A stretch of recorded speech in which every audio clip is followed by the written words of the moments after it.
की बड़ी रसोई। ये कहानी है कानपुर की श्यामलाल और उनके परिवार की, जिनके परिवार में उनकी बड़ी बहू संतोषी और पत्नी लीला का राजकाज चलता था। अरे भाई चले भी क्यों ना, जब से उनकी बड़ी बहू ब्याह कर आई है उसने पूरे घर की रसोई अकेले संभाल रखी है। पर वो कहते हैं ना, वक्त बदलते देर नहीं लगती। आज संतोषी की नई नवेली देवरानी चमेली की पहली रसोई थी। क्या देवरानी जी, मेरी इतनी बड़ी रसोई है कि इसमें 20 लोग का खाना बन जाए, और तुमने 4 जनों के खाने में ही किचन में इतना फैलाव कर दिया जैसे सब्जी मंडी हो। अरे बहू कैसी बात करिए, छुटकी बहुरिया को आए अभी 1 दिन हुआ है, सीख जाएगी सब। क्या माँ जी, पूत के पाँव तो पालने से ही दिख जाते हैं। आज पहले दिन से ही दिख गया कि ये रसोई में क्या गुण खिलाएगी। मुझे माफ़ कर दीजिए भाभी, मैं कल से सब अच्छे से करूँगी। वही तो, वो कल कभी आता है क्या भला? चलो मैं भी देखती हूँ तुम्हारा कल कब आएगा। अगले दिन देवरानी बहुत ही संभाल संभाल के काम कर रही थी ताकि उससे कोई गलती ना हो, पर यह देखकर जिठानी अपनी अकल के घोड़े दौड़ाती है। ये तो बड़ी चालाक निकली, बड़ा संभल संभल के काम कर रही है। ऐसे ही लगी रही तो इसे मैं मेरी रसोई से बाहर कैसे निकालूंगी, कुछ तो करना होगा। वैसे भी जब सीधी उंगली से घी ना निकले तो उंगली टेढ़ी करनी पड़ती है। ये सोचकर चालाक संतोषी रसोई में घुसी और आटा और कुछ मसाले रसोई में बिखेर दिए, और वहीं दूर छुपकर देवरानी चमेली का रसोई में जाने का इंतजार करने लगी। जैसे ही देवरानी चमेली खाना बनाने के लिए रसोई में गई, संतोषी मौके पर चौका मारते हुए पीछे से पहुंच गई।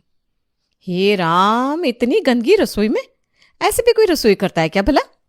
ये सब तूने आटा मसाले क्यों बिखेर रखा है? नहीं भाभी, मैं तो अभी आई हूँ, मैंने ये सब फैलाव नहीं किया है।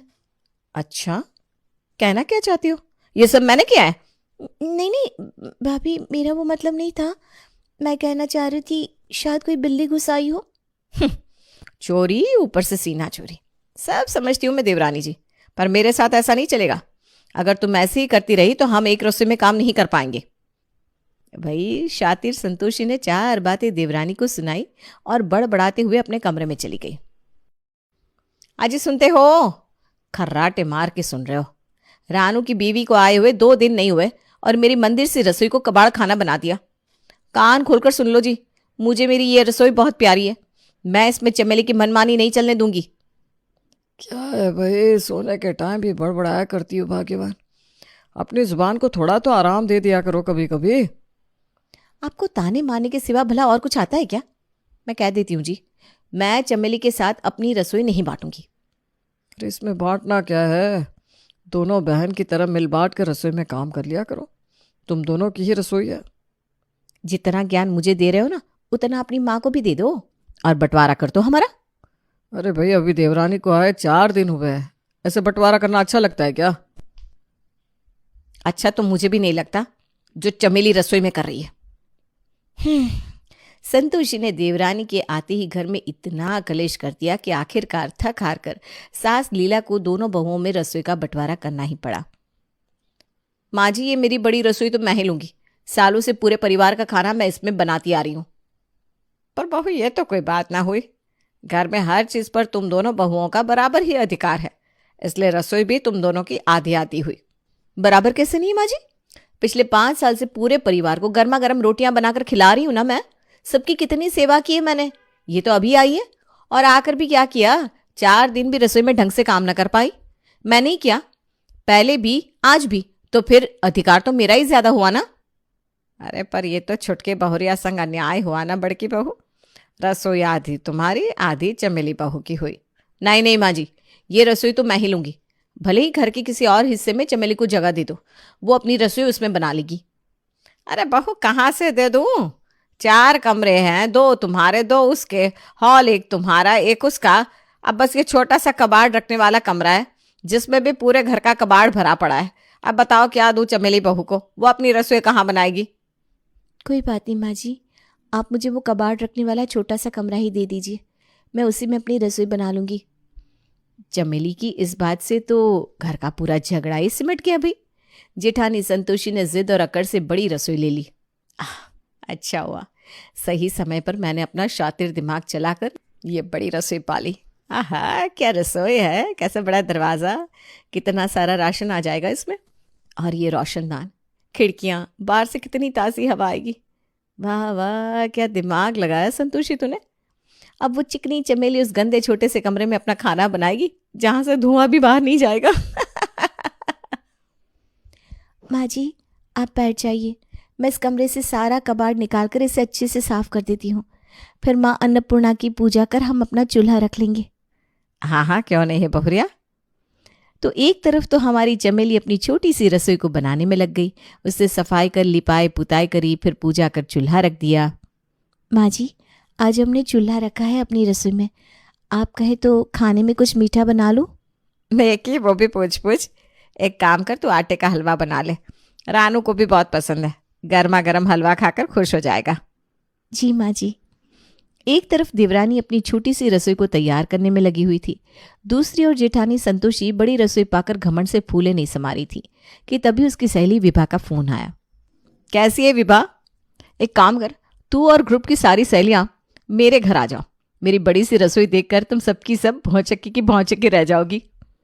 अरे भाई ऐसा क्या है तेरी रसोई में, ज़रा हम भी तो जाने। अरे मेरी रसोई इतनी बड़ी है कि तुम सब में से किसी की नहीं होगी। और तो और मैंने अपने रसोई के लिए कई सारी मशीन भी मंगवाई है। फिर तो लग रहा है तेरी रसोई देखने आना ही पड़ेगा। हाँ हाँ, आ जाना, इसीलिए तो बुला रही हूँ सबको। ठीक है, हम कल ही आते हैं। अगर ये कल आएगी तो मुझे इसके लिए चाय नाश्ता भी बनाना पड़ेगा। और तो और ये मेरी रसोई को देखने की भी जिद करेगी। सुना है नज़र पत्थर तक तोड़ सकती है। कहीं मेरी रसोई को नज़र लग गई तो ना पापा ना। अरे हाँ, कल तो आने का कह रही है ना, लेकिन कल तो मुझे मेरी सास को डॉक्टर के पास ले जाना है। एक काम करना, तू परसों आ जा। ठीक है, फिर तू इंतज़ार कर, पूरे परिवार के साथ आऊँगी तेरी बड़ी रसोई देखने। भाभी, मैं आपके लिए हलवा लाई थी। वो क्या है ना, आज मैंने मेरी रसोई की शुरुआत की है। उस कबाड़ खाने को तुम रसोई कहती हो? उसमें तो पैर रखने तक की जगह नहीं है। और एक ये देखो, मेरी रसोई कितनी बड़ी और शानदार है। हाँ भाभी, आपकी रसोई वाकई बहुत बड़ी और शानदार है। ये मैं हलवा आपकी रसोई में रख कर जाऊँ? रसोई में आज ही नई नई मशीनें आई हैं और नया पेंट भी कराया है। क्या ही लग रही है मेरी रसोई। ये अंदर गई तो नज़र ही लगा देगी मेरी बड़ी सी रसोई को। नहीं नहीं नहीं, इसकी कोई ज़रूरत नहीं है। हाँ, एक बात और, तुम्हें बुरी लगे या भली, लेकिन ये हलवा तुम ही लेकर जाओ। कबाड़ खाने का बना हलवा हम तो नहीं खाएंगे भाई। हम तो सिर्फ हमारी बड़ी रसोई का बना ही खाना खाते हैं। ठीक है भाभी, कोई बात नहीं। क्या हुआ बहू, तुम हलवा वापस ले आए? वो माँ जी, भाभी ने कहा कि वो हमारे कबाड़ खाने की रसोई का बना खाना नहीं खाएंगी। बड़ी बहू ऐसा करेगी मैंने कभी सोचा ना था। ओ चमेली की बच्ची, मेरी सजी सवरी बड़ी सी रसोई को नजर ना लगा दे। एक काम करती हूँ, सारी खिड़कियां दरवाजे बंद रखती हूँ। ये सोचकर जेठानी अपनी रसोई के सारे खिड़की दरवाजे बंद कर देती है ताकि उसकी रसोई को कोई देख ना सके। धीरे धीरे जेठानी की बड़ी रसोई की चर्चा पूरे मोहल्ले में हो जाती है कि संतोषी की रसोई कितनी आधुनिक और बड़ी है। जैसे सावन के अंधे को सब हरा हरा दिखता है, वैसे ही संतोषी अपनी बड़ी सी रसोई को देखकर बहुत खुश हो रही थी कि कैसे होशियारी से उसने बड़ी रसोई पाली। लेकिन वो कहते हैं ना, ज्यादा होशियार कौवा ही अपनी परछाई पर चोंच मारता है। अरे कहाँ मर गए सब, कोई दिख क्यों नहीं रहा? अरे बड़े जीजी जीजाजी, आप लोग ऐसे अचानक पाए लागू। खुश रहे खुश रहे। और ये क्या कह रही है अचानक? अब क्या अपने ही घर में तुझसे पूछ के आऊंगी? बहुत दिन हो गए थे, अब तुम लोग तो कभी आते नहीं, इसलिए तुम्हारी ननद रानी ने जिद कर दी तुम सबसे मिलने आने की, तो मैं ले आया। अरे जीजी, मेरा वो मतलब बिल्कुल ना था। क्या, आप चाय नाश्ता लेकर आ, बस मतलब की बातें बताती रहेगी। बाय लागू बुआ जी, मैं अभी नाश्ता बना कर लाती हूँ। पाए लागू बुआ जी। खुश रहे खुश रहे। बुआ जी नाश्ता। ये क्या, रसोई तो वो सामने है। तुम ये कहाँ कबाड़ खाने से चाय नाश्ता बनाकर ला रही हो? वो जीजी, दरअसल बहुओं में ना रसोई का बंटवारा हो गया है, तो अब वो बड़ी रसोई बड़ी बहू की और ये छोटी बहू की। क्या, कबाड़ खाने को रसोई घर बना दिया? कितनी गंदगी कचरा रखा था उसमें, वो गोबर के उपले भी रखे थे। छी छी छी छी, मैं वहाँ का नाश्ता बिल्कुल नहीं खा पाऊंगी। बड़ी बहू, मेरे लिए नाश्ता तुम अपनी रसोई से बना कर लाओ। जी बुआ जी। फिर क्या भाई, अब बुआ जी का आदेश टालने की हिम्मत किस पे थी। संतोषी नाश्ता बनाने रसोई में चली गई। उफो, बुआ जी भी ना, ये नहीं कि रसोई से मतलब रखे। अभी उन्हें क्या मतलब, कि कबाड़ रखने के कमरे को रसोई क्यों बनाया गया। पर चलो कोई बात नहीं, थोड़ी देर की बात है। बुआ जी नाश्ता खाकर तो चली जाएंगी। बुआ जी, फूफा जी, ये रहा आपका नाश्ता। एह, क्या नाश्ता था वो। दोपहर में खाने के लिए राजमा, कढ़ी चावल, आलू मटर, दाल मखनी, रोटी चावल और मीठे में ठंडी रसमलाई बना लेना बस। क्या बुआ जी अब दोपहर का खाना खाकर जाने वाली है? क्यों दोपहर का खाना खाने के बाद जाऊंगी भाई? ये इतना बड़ा झोला क्यों लाई हूँ? तुम सबको दिखाने तो लाई नहीं, कुछ दिन रहने आई हूँ मैं। बुआ जी दोपहर का आपका ये सारा खाना मैं बना देती हूँ। छी छी, बकवास बंद कर। मेरे लिए वहाँ से पानी भी मत लाना। ये सब संतोषी अपनी बड़ी रसोई में बना देगी, है ना संतोषी? अब हाँ बुआ जी, क्यों नहीं। अब तो भाई जेठानी संतोषी बुरी तरह फंस गई थी। पूरा दिन अकेले अपनी बड़ी सी रसोई में दौड़ दौड़ कर सब व्यंजन बनाए, फिर बुआ जी फूफा जी को खिलाकर उसने राहत की सांस ली। पर उसे कहाँ पता था कि घर में एक अब नया कलेश शुरू होने वाला है। ये लो भाई, घर में सोने की जगह ही कम पड़ गई। बुआ जी आप मेरे कमरे में सो जाइए, वैसे भी बड़ा बेड है, आपको और फूफा जी को अच्छी नींद आएगी। अरे भाई ना जी ना, बहू बेटे के कमरे में हम ना सो रहे, इतना भी अभी सठियाई नहीं हूँ मैं। संतोषी एक काम कर, मेरा एक गद्दा तेरी रसोई में ही डाल ले, वहीं सो जाऊंगी। वैसे भी कितनी बड़ी और साफ सुथरी है, इसमें तो 4 जन सो ले। खिड़कियों से मस्त ठंडी ठंडी हवा लगेगी, सुकून से सोऊंगी। हे भगवान, कहाँ फंस गई मैं। ये बुआ जी तो सच में सठिया गई हैं। मेरी रसोई में मैं किसी को घुसने नहीं देती, ये अब इसमें सोएंगी भी। सोने को तो आप सो जाती बुआ जी, पर नीचे फर्श पर ना आपकी कमर दुख जाएगी। अरे बहू कितना सोचती है मेरे बारे में। एक काम कर, वो तेरे मोटे वाले गद्दे है ना, वो बिछा दे, फिर आराम से सो जाऊंगी मैं। अब तो संतोषी की यह हालत थी कि आसमान से गिरे सीधा खजूर में अटके। अब रसोई के साथ अपने गद्दे भी बुआ जी को देने पड़ गए। अगले दिन शाम को, बहू, आ बहू। जी बुआ जी। वो मैं सोच रही हूँ, बहुत दिनों बाद आई हूँ। यहाँ शिव मंदिर में बहुत पहले की मन्नत मानी पड़ी है कि सत्संग कराऊंगी, तो सोच रही हूँ आज करा दूँ। तो एक काम कर, ज़रा भोग में ना हलवा और सबको प्रसाद देने के लिए भंडारी की पूड़ी सब्जी और खीर बना ले। क्या बुआ जी, ये सब मैं बनाऊं? हाँ, तू नहीं तो क्या मैं बनाऊंगी? भला ये भी कहीं होता है क्या बहू बैठे बैठे मोबाइल पर बातें करे और सास रसोई में घुसी रहे? वैसे भी तेरी बड़ी रसोई है, तू जा और 30-40 लोगों का भंडारे का प्रसाद बनाना है, और क्या। पर बुआ जी, इतने लोगों का भंडारा बनाना है तो हम हलवाई बुला लेते हैं। क्या हलवाई? तुम होश में तो हो? अब नौकरों के हाथ का बना खाना भूख चढ़ेगा? ये दिन देखने से पहले मैं मर जाती तो ज़्यादा अच्छा होता भाभी। अरे नहीं नहीं जीजी, वो बहू के कहने का मतलब था कि भंडारे के प्रसाद में गड़बड़ ना हो, कोई कमी ना रहे, इसलिए उसे लगता है कि हलवाई लगवा देना चाहिए। तुम सास बहू एक ही थाली की चट्टी बट्टी हो रही हो बिल्कुल। कान खोल कर सुन लो, भोग का प्रसाद घर की बहुएं ही बनाएंगी। हे भगवान, इतना काम करने से अच्छा है कि मुझे एक दिन के लिए अपने पास ही बुला ले। अब पर बुआ जी वो पर क्या, अब जल्दी जाओ किचन में और भंडारे की तैयारी करो। समय तितली की तरह उड़ रहा है, जा जल्दी। गई भैंस पानी में। ये बुआ जी ने अच्छा फंसा दिया। क्या हुआ, कहाँ फंसा दिया? तुम्हारी प्यारी बुआ जी ने आदेश दिया है 40 जनों का भोग का प्रसाद बनाने का। तो अच्छा है ना, तुम बहुत पाप कर चुकी हो, इसी बहाने कुछ पुण्य कमा लोगी। आप भी ना, ताने देने के अलावा और कुछ आता है क्या आपको? इतना सारा काम बढ़ गया है, इसके लिए तो लोग भी कम पड़ रहे हैं। मैं ये सब कैसे मैनेज करूंगी? मैं फिर से सच कहूंगा तो तुम्हें बुरा लगेगा। हाँ, फिर भी आप कहेंगे तो जरूर, अभी नहीं तो पीठ पीछे। इससे अच्छे कि अभी कह दीजिए। अरे भाई, जब तुमने रसोई 2 लोगों की ले ली है तो काम भी 2 लोगों का तुम्हें ही मिल गया है। जिसकी आधी रसोई है उसे वापस दे दो, देखना तुम्हारा काम ऑटोमेटिक आधा हो जाएगा। पर खैर, तुम्हारी मोटी बुद्धि को ये बात कहाँ समझ में आएगी। संतोषी अपने पति का ताना बहुत अच्छे से समझ गई थी। एक बार तो इतना सारा काम देकर उसका मन किया कि वो अपनी देवरानी को वापस अपनी रसोई में बुला ले, पर देवरानी को बुलाने की उसकी हिम्मत ना हुई। सुबह से शाम तक संतोषी रसोई में लगी रही। चलो, बुआ जी का भंडारा तो निपट गया और वो गई। अब 2-4 दिन और रुक जाती तो मेरी 13वीं का ही भंडारा बनता। संतोषी थक कर बदहवास भी हो गई थी। उसे याद ही ना रहा कि उसने खिड़की रोशनदान बंद नहीं किए। वो बिस्तर पर जाते ही बेहोश सी सो गई। पर रात के 3 बजे तक अचानक मौसम का मिजाज बिगड़ गया। हवाएं तेजी से चलने लगी। कुछ ही देर में आंधी, तूफान, ओले और बारिश आ गई।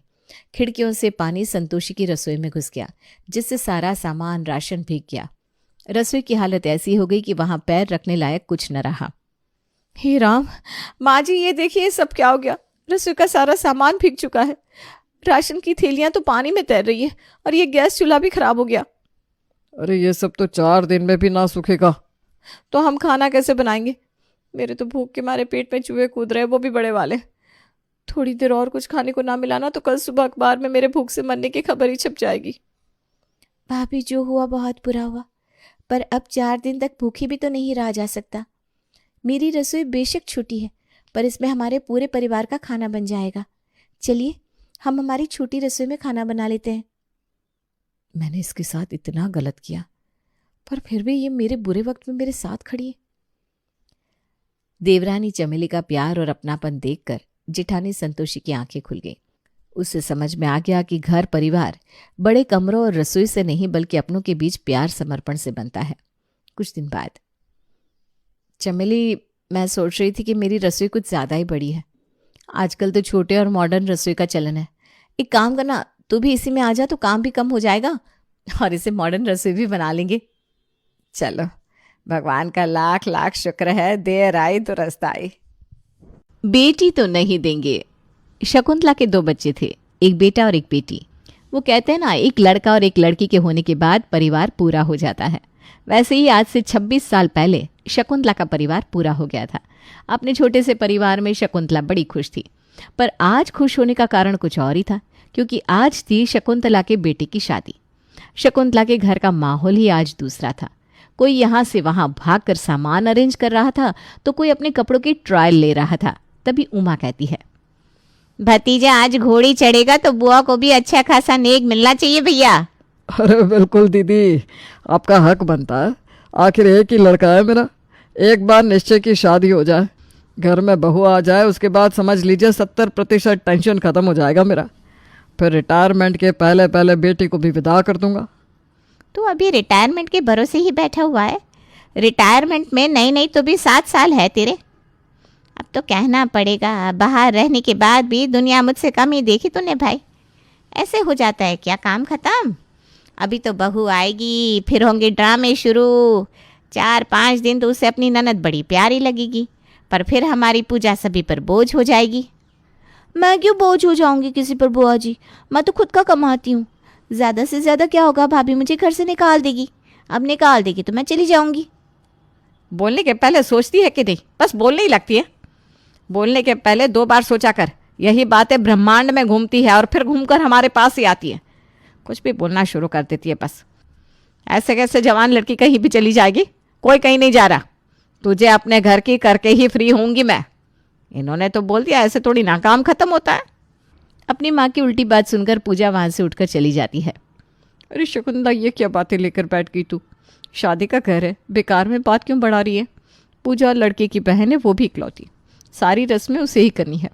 मुंह सुझाकर अगर बैठ गई ना तो फिर होगी शादी तेरे बेटे की। इसलिए उस वक्त मैं कहती थी हाथ लगाते 1-2 बच्चे और कर ले, पर नहीं, तू तो आई थी मॉडर्न सोच की। यहाँ हम 2 बातें कहते नहीं कि बच्चे मुंह सुझाकर बैठ जाते हैं। अब क्या बोलना ही बंद कर दूँ वृंदा? अब टेढ़ा भी तो बोलती है भाभी। भाई की शादी में बेचारी बहन का मन उदास हो गया, चली गई ना उठकर। इतने सारे भाई बहन आए हुए हैं घर में, सबसे बात करेगी, कुछ देर में खुद ही पानी ठीक हो जाएगा उसका। अब तू जाकर उसे उंगली मत करने लगना। एक बार निश्चय के फेरे हो जाए, उसके बाद आराम से कर लेना बैठकर पूजा से बात। अभी तो बहू आई भी नहीं थी कि घर की इकलौती बेटी के सर पर शादी की तलवार लटकने लगी थी। धीरे धीरे सुबह से दोपहर हो जाती है और ब्यूटिशियन घर पर आ जाती है। सभी एक एक कोना पकड़कर तैयार होना शुरू कर देते हैं। अरे वाह पूजा, तो काफ़ी सुंदर लहंगा पहन रही है। अरे रे, एक मिनट, तू लाइट पिंक कलर का लहंगा पहन रही है। And if I am not wrong, तेरी भाभी भी पिंक कलर का ही लहंगा पहन रही है, डार्क पिंक शायद। हाँ, तो दोनों लहंगों में ज़मीन आसमान का फ़र्क है। और मैंने अपना लहंगा भाभी को दिखाया था। और क्या कहा तेरी भाभी ने? नहीं, भाभी ने थम्स अप करके भेजा था। अच्छा लग रहा है ऐसा तो नहीं बोला ना, बस बात खत्म। किस दुल्हन को बर्दाश्त होगा कि उसके लहंगे की कलर का लहंगा पहनकर उसकी ननद खड़ी हो जाए? और ननद क्या, कोई भी खड़ा हो जाए, किसी को नहीं हजम होगी ये बात बहन। तू ही बता, तुझसे बर्दाश्त होगा क्या?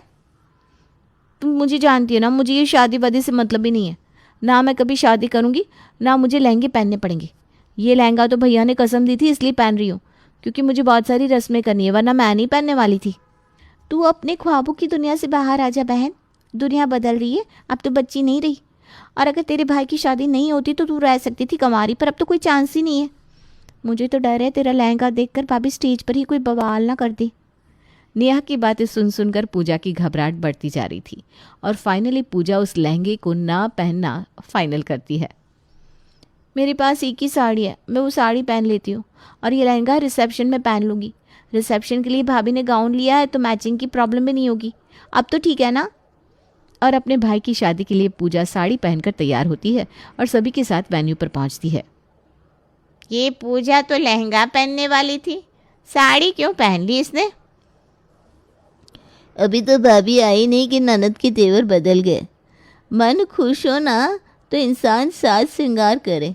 अब भाई की शादी है तो दिखाना पड़ेगा ना, वरना चार लोग बातें बनाएंगे। इसलिए बस आई है पूजा। अब आप ही बताइए, उसके चेहरे पर खुशी कहीं दिख रही है क्या आपको दीदी? सही में लीला, अब तो रहती है अपने घर, आपको क्या पता पीछे यहाँ क्या क्या होता है। जब से इस निश्चय की शादी की बात चली है तब से मैं देख रही हूँ पूजा का चेहरा ना उतरा हुआ है। अरे भाई, पहले ये उसका घर था, अब किसी और का होगा। कौन ही बर्दाश्त कर पाएगा? सबका दिल आपके जैसा नहीं होता ना दीदी। और पूजा का साड़ी पहनना इतना बड़ा इश्यू बन जाता है कि सब उसी बारे में बात करने लगते हैं। और जो उदासी पूजा के चेहरे पर थी ही नहीं, वो सबको दिख रही थी। बहरहाल 5 घंटे की शादी थी किसी तरह समाप्त हो जाती है और घर की बहू बनकर काजल अपने ससुराल आ जाती है। काजल बिना किसी के बोले ही सुबह 6 बजे उठकर कमरे से बाहर आकर रसोई के काम में लग जाती है। देख रही है पूजा, तू कैसे तेरी भाभी खुद ही रसोई में जाकर रसोई संभालने लगी। आगे जाकर तुझे भी यही करना है। अरे यार मम्मी, हद होती है किसी चीज़ की। फिर इतना पढ़ाया क्यों जब शादी करनी थी तो? क्या हो गया मम्मी, क्यों तुम दोनों बहस करी हो? काजल घर में नई आई है, अगर वो ये सब सुनेगी तो उसे भी मौका नहीं मिल जाएगा जोर जोर से बात बोलने का। कुछ देर बाद काजल सभी के लिए नाश्ता बनाकर टेबल पर लगाती है। निश्चय, ज़रा अलमारी से 51,000 का लिफाफा लाना तो अलग रखा है मैंने। अरे वाह भाभी, आपके तो आईफोन के लिए आधे पैसे जमा हो गए।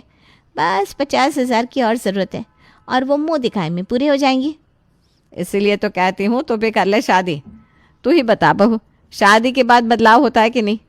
तुझे क्या ये घर पराया सा लग रहा है? बिल्कुल नहीं मम्मी जी, मुझे तो बहुत अच्छा लग रहा है।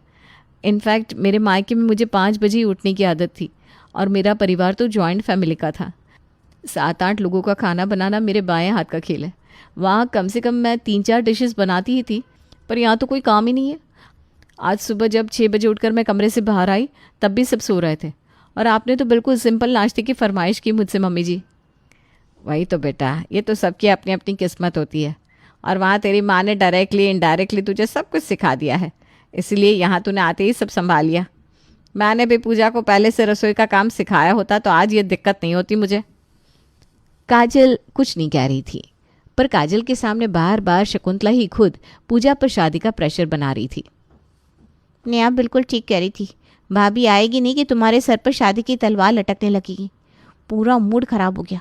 सोचा था भाभी के साथ बातें करूंगी, पर यहाँ तो भाभी के साथ बैठूं उसके पहले मम्मी भाभी के मन में मेरी शादी की बातें डाल देंगी। इस सबसे अच्छा है वापस ऑफिस से चली जाती हूँ। पूजा अगले ही दिन से ऑफिस ज्वाइन कर लेती है और सुबह उठते ही ऑफिस चली जाती है और रात को जितनी देर हो सके उतनी देर से वापस आती। ये देखकर किसी से भी ज़्यादा फर्क पड़ता है तो मोहल्ले की आंटियों को। और ऐसे ही ठुमकते ठुमकते वृंदा और लीला शकुंतला के घर पहुंचती है। अरे मोहन भाई साहब, आप भी यहाँ हैं? चलिए अच्छा है, बड़े दिनों से आपसे मिलना नहीं हो पा रहा था, आज मिल लिए। नमस्ते आंटी जी, आप बैठिए, मैं आपके लिए चाय नाश्ता लेकर आती हूँ। अरे नहीं नहीं बहू, तू हमारे पास बैठ। हमारी पूजा कम कामकाजी थोड़ी ना है, पूजा ले आएगी चाय नाश्ता। अरे पूजा बेटा कहाँ हो? पूजा दी तो घर पर नहीं है आंटी, वो सुबह 7:30 बजे तक ऑफिस चली जाती है और रात को उनको आते आते 8:30 बज जाते हैं। अच्छा। कपड़े धो लिए क्या तूने बहू? नहीं आंटी जी, क्यों? बता, मौसम नहीं देखा क्या तूने कैसे आसमान घिरा हुआ है काले बादलों से? जल्दी जा कपड़े धोकर सुखा दे, वरना आज के कपड़े सूखने से रहे। ये कहकर वृंदा काजल को वहाँ से भेज देती है। बोलना तो नहीं चाहिए भाई साहब, पर अपने बेटे का घर उजाड़ना चाहते हैं क्या आप? बेटी सुबह 8 बजे निकलती है, रात को 8 बजे आती है। घर की बहू पर इसका क्या असर पड़ेगा? आज तो काजल कुछ नहीं कह रही, पर कल को उसे तो लगेगा ना कि बेटी को जब इतनी छूट मिल रही है तो मुझे क्यों नहीं मिल रही। ऐसी कौन सी कमाई कर रही है आपकी पूजा? अरे कमाए, जो करना है करे, पर अपने ससुराल जाकर करे। मैं तो कहती हूँ कि इसके पहले कि निश्चय का घर टूटे, अपनी बेटी को अपने घर की कर दीजिए। हाँ बिल्कुल ठीक कह रही है बहन जी आप। मैं भी सोच रहा था इस बारे में, लेकिन वो शादी के बाद काम कम थोड़ी ना रहता है।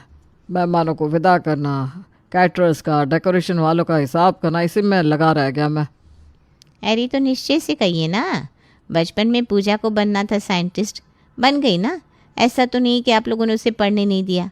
लड़की ने पढ़ाई पूरी कर ली, अब तो लैब में जाकर अच्छा खासा कमाती भी है। अब बस हो गया, अब कितने ही दिन यहाँ रखेंगे आप सब उसे? आज तो आप दोनों अपनी बेटी के मोह में उसे यहाँ रख लेंगे, पर जब आप दोनों इस दुनिया से चले जाएंगे तो क्या काजल तब भी अपनी ननद की इतनी सेवा सत्कार कर पाएगी? नहीं ना। अरे भाई, दुनिया में ऐसा होता ही नहीं है। वो अपने पति बच्चों में लगी रहेगी। यहाँ लोग सास ससुर का बोझ नहीं ढोना चाहते तो ननद को क्यों ढोएंगे? और अगले ही दिन मोहन पूजा के लिए रिश्ता भी देख लेता है। नहीं करनी मम्मी मुझे शादी। Are you mad? साइंटिस्ट हूँ मैं, और पापा मेरे लिए लेकर आए दुकान वाले का रिश्ता। दुकान वाला हो या चाय वाला, भाड़ में जाए, मुझे नहीं करनी शादी। मैं किसी रिश्ते में नहीं बन सकती। मुझे लाइफ में कुछ करना है, मेरे गोल्स अलग है। मेरी शादी हुई भी तो नहीं चल पाएगी क्योंकि मेरा फोकस काम पर होगा। वो सब कहने की बातें हैं। अब गोद में बच्चा आएगा, सिर पर बच्चे की जिम्मेदारी पड़ेगी ना, तो सब गोल गायब हो जाएंगे। मेरी जब शादी हुई थी तब मैं ग्रेजुएशन कर रही थी। शादी के 9 महीने बाद तो निश्चय हो गया था।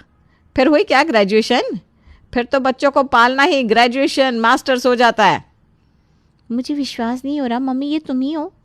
भूल गई क्या तुम कैसे मुझे 10th में 95+ लाने के लिए मोटिवेट करती थी?